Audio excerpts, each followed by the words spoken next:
All right, so we're going to go ahead and jump into sets. Hopefully we have just another video or maybe 2 videos left in this course, actually. So to start off with, a set is an object that stores a collection of data in the same way as a mathematical set. Okay, so in mathematics, if we talk about set theory or we talk about set values, we have to have all items be unique. Okay, so a set of numbers must have unique numbers. So we can't have a set of numbers that is 1, 2, 1, 5, 2, 1, 5, 2, 1, 7, 8, 7, right? Those aren't all unique. A set must have unique numbers. So say the set of all odd numbers, or the set of all even number, or the set of all primes, so on and so forth. Or the set of all primes below 100, or the set of all even numbers below 100. Those are appropriate mathematical sets.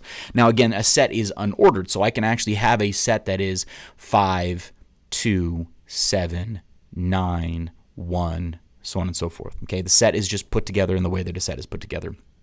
And in Python, a set can actually be, different types. So I can have floats, I can have integers, and I can have all kinds of different, data types inside of that particular set. Okay, but they all need to be unique and they are unordered. Okay, so creating a set, we're going to use the function, the set function, right? So we're going to call set blah blah blah, which is just like this. For a non-empty set, we're going to call set with an argument, where the argument is the object that contains iterable elements. So we can throw a list in there, we can throw a tuple in there, so on and so forth. Okay, so list string or a tuple. If the argument is a string, each character becomes a set in the element, and I can kind of show you that as we move through this.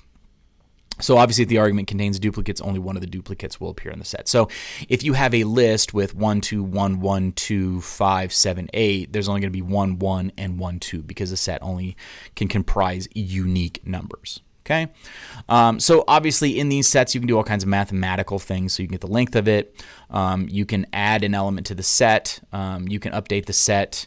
You can do all kinds of, removing and discarding. You can clear sets as well, and I'll show you these really quickly. So again, if you want to remove or discard, you can remove the specified item from the set. You can clear the set completely, just like a dictionary. And you can use, obviously, a for loop to iterate through that set. So for item in set, you can use the in operator to see whether something is in that set as well. Okay, so just really quickly with sets, we're going to jump over to Python, and we're going to do this, and this should be actually the last video for the day.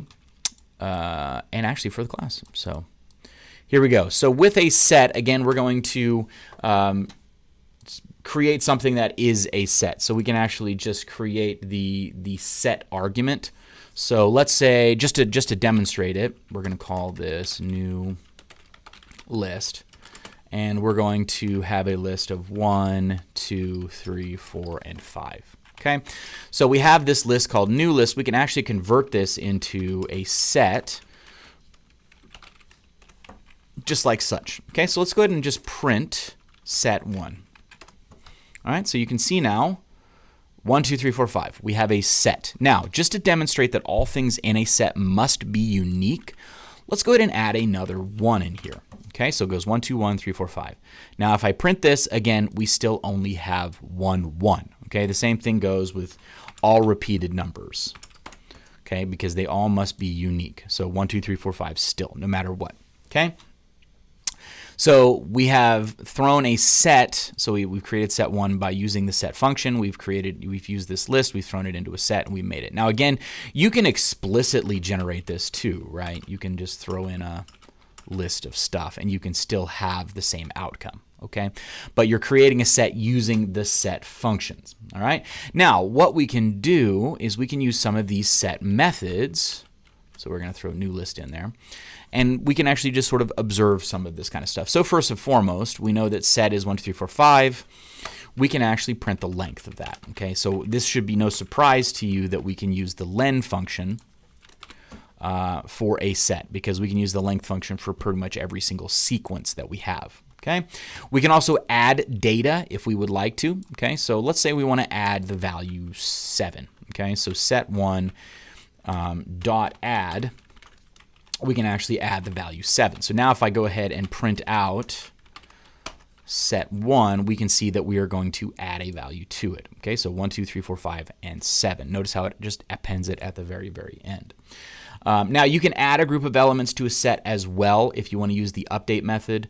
And that's where you're going to actually just add a sequence. Okay, so if I want to create add list.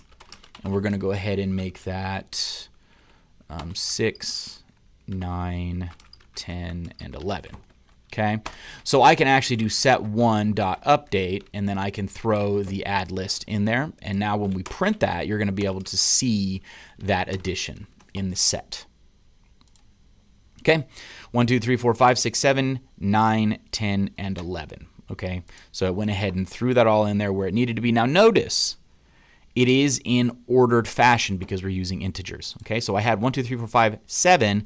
When I updated it, I went 1, 2, 3, 4, 5, 6, 7, 9, 10, 11. Okay, so if I went ahead and added again, I could add, the 8 in there as well. Okay, so that's your update, your add method, and your length functionalities. Now again, if I want to remove some stuff, I can go ahead and remove very, very easily. So I can go set1.remove. Okay, and let's say I just want to go ahead and get rid of that 11. Okay, so now what's going to happen if I print it is you can see that that 11 is gone. Okay, so I've removed the 11 from it. Now, if I want to go ahead and clear that out, I can use set1.clear. Oops, 1.clear. And when I print it now, there is nothing. Okay, it should be an empty set. Okay, so you can see I have a set data type here, but it is completely empty. Okay, so that is sort of generally what you have. Oh, and the for loop. I want to show you this for loop really quick. So we have set1 here. If we want, we can actually go through a for loop. So we can do, say, for item in set1, and we can go ahead and print that item. Okay, so you should just see the elements popping off 1, 2, 3, 4, 5. Okay, so you can use a for loop. And then obviously you can use, if one in set. So let's say we want to check to see if that set includes 1 in set1, we can say found, right? Otherwise, we can do an else. Oops, it helps if I spell it correctly, right? Print not found. All right, so since 1 is in there, we should see that it's found, right? If we look for 100, it should say not found, right? Because it's not in there. Okay, so not found. So you can use the in and the not in as well for those sorts of things. All right, so there's some of your set theory and some of your set data that you can do there. Again, this is the last data module, last information module that you have. You've learned everything that you're going to learn in this class up to this point. So the next thing you're going to do is you're going to prepare for homework 2 and prepare for the final, and then you'll be done. So if you have any questions, you have any concerns, if you're struggling at all, please email me, get a hold of me, and we can just chat through that. All right, we'll see you guys soon.